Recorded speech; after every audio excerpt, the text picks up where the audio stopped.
You all got me coughing. Hi, LEC community. I'm Ivan Ramirez here with LEC Live.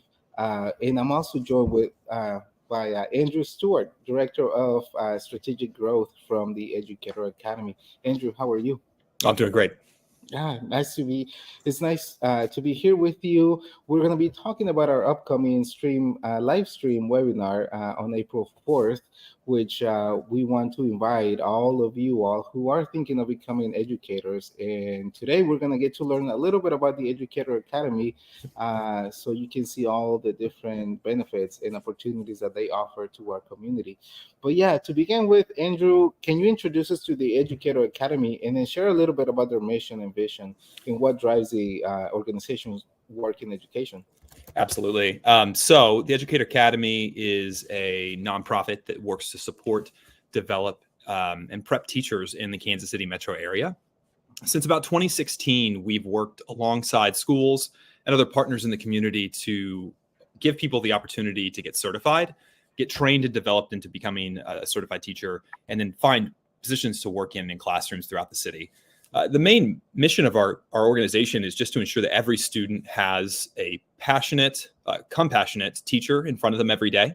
We know that the impact of a strong teacher in a classroom is the single biggest indicator of student success. You can have a school that is really struggling in some way. Maybe the facilities aren't exactly the way that you want them to be.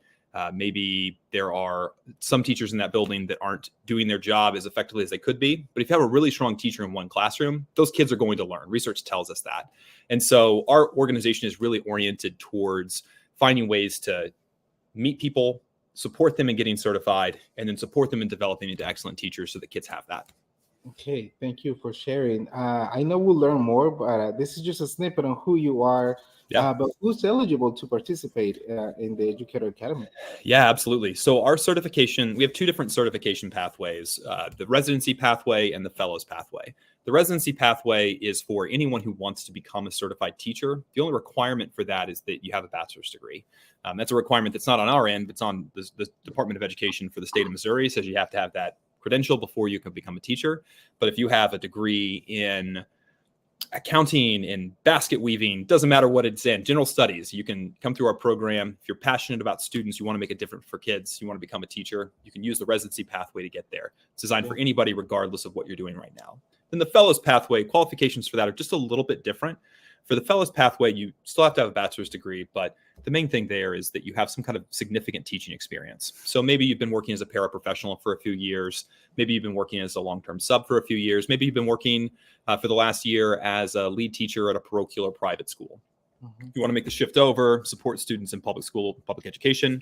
You have to get certified to do that. The fellows pathway is a way for people who have that teaching experience to get certified and developed and then get into the classroom and teach. No, thank you for sharing. I know a few people that I do hold a bachelor's degree and right now work as para. So yeah. I hope, and I will send this live stream to them because they can also benefit from what you offer. Absolutely. Yeah. How do you all support educators in the professional growth? Yes. So in addition to supporting the people who come through our program, when you graduate from our program, you continue to receive ongoing coaching support. So just because we've gotten you certified doesn't mean that that's the end of the experience. We continue to provide support for individuals once they've graduated from the program and gone on into the classroom. But there's another side of our program that I think is really important to highlight as well, which is the mentor-teacher role. So every resident that comes into our program is installed in the mentor-teacher's classroom. They learn from that person. They're with that person for the entirety of one school year.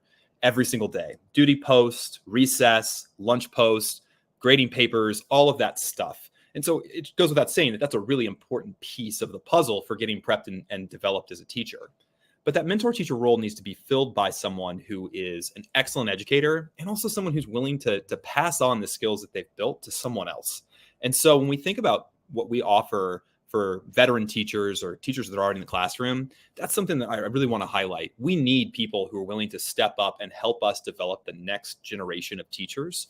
And one of the things that we're really mindful of is that as an organization, we have an emphasis around diversifying the teaching population. So the statistics are easy to find about who's typically in the classroom.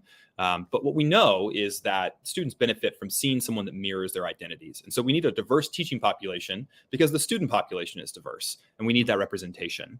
But the same is true for the mentor teacher population. If all of the teachers in our schools and communities are a single identity, then that means that if you are coming into the profession and you're in that classroom, it's likely that you're working across a line of difference from your mentor teacher. And so what's really important for us, and something that I wanted to name, is we need as many different diverse identities as possible to step up and be a mentor teacher in the classroom so that we can ensure that residents coming in are working with a really diverse set of identities. The opportunity to be developed by someone who doesn't share your identity is important, especially for someone who's more of a dominant or sort of the dominant class in classrooms right now, the primary class, which is well, we know who that is. But the thing we want to make sure is that there are as many different identities as possible in that space. And so that's something I wanted to highlight. That mentor teacher role is compensated. We provide the $3,000 stipend for participation. And it's a critical role to making sure that this program is able to move forward. That's amazing. So you provide the mentoring piece. You also provide development for those mentors that will be working with the new teachers. Absolutely.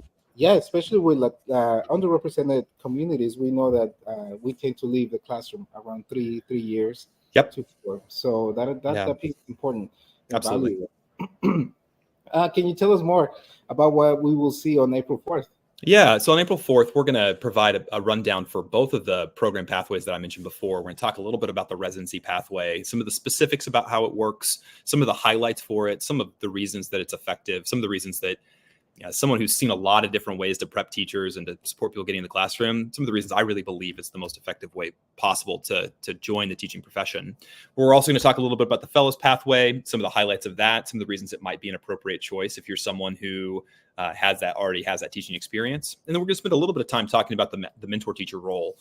We'll get into some specifics about the supports and development that you mentioned. We'll talk a little bit about what it takes to get involved. And we'll also offer some resources for how to advocate with your administration or leadership within your school building to make sure that you have the opportunity to serve in that capacity. Jessica will be joining us at that time. She'll talk a little bit about the importance of representation in the classroom based on her own experience. We want to make sure and highlight that. And we'll just get an opportunity to really drill deep on what we do as a program. And then there'll be time set aside for some questions as well. Yeah. No, thank you for sharing. Last question. In your opinion, why does representation matter? Representation matters because every kid deserves to see someone that looks like them in charge of a classroom. Research tells us that students who are underrepresented in the teaching population and the teaching profession are more likely to be on the receiving end of severe consequences in the classroom. There's evidence that they learn better when they are mirrored in the identities that represent them and in the teaching population. And the bottom line is that you just think about the power that it is gained by seeing yourself in leadership and in positions of authority. It makes a big difference. The biggest thing that sticks with me, though, the research is ironclad. There's like no question about what the research says. The biggest thing that sticks with me, though, is for the last 8 years, I've had the opportunity to sit with our residents when they get into the program and they start talking about teaching. And we sit around in circles and we share life stories. And the number of Black and Brown teachers who have shared with us as a team that throughout their entire teaching and learning experience from the time they're in kindergarten all the way through college, that they saw 1, 2, maybe 0 people that shared their identity and shared their culture. And that's what's galvanizing them to give back and to join the teaching population.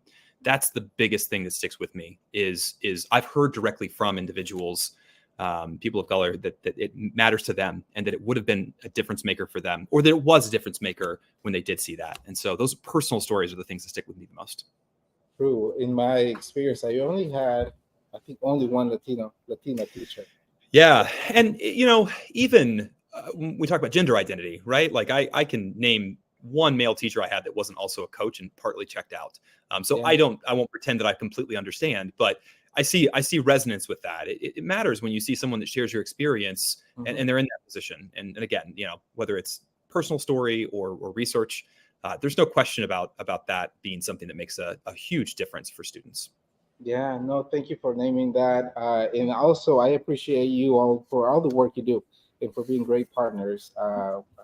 Because we all want the best for our students. Absolutely. The best educators in the classroom. Absolutely. With them.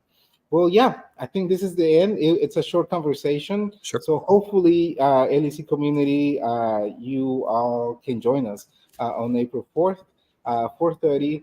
we'll be there talking with Andrew, and also Jessica Garcia will be there with us. So if there's no, do you have any final words?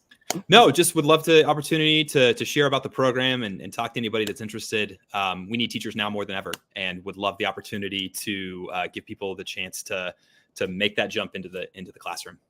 What is your website if anybody wants to check out the website before our live stream? Yeah, absolutely. Educator-academy.org is our website. You can find a ton of information there, including some additional videos about how the program is structured, some breakdowns of both pathways, and then some resources on how to get in touch with myself or Vernon Birmingham, who's our lead recruiter, and get the opportunity to learn even more information or ask questions if you want to.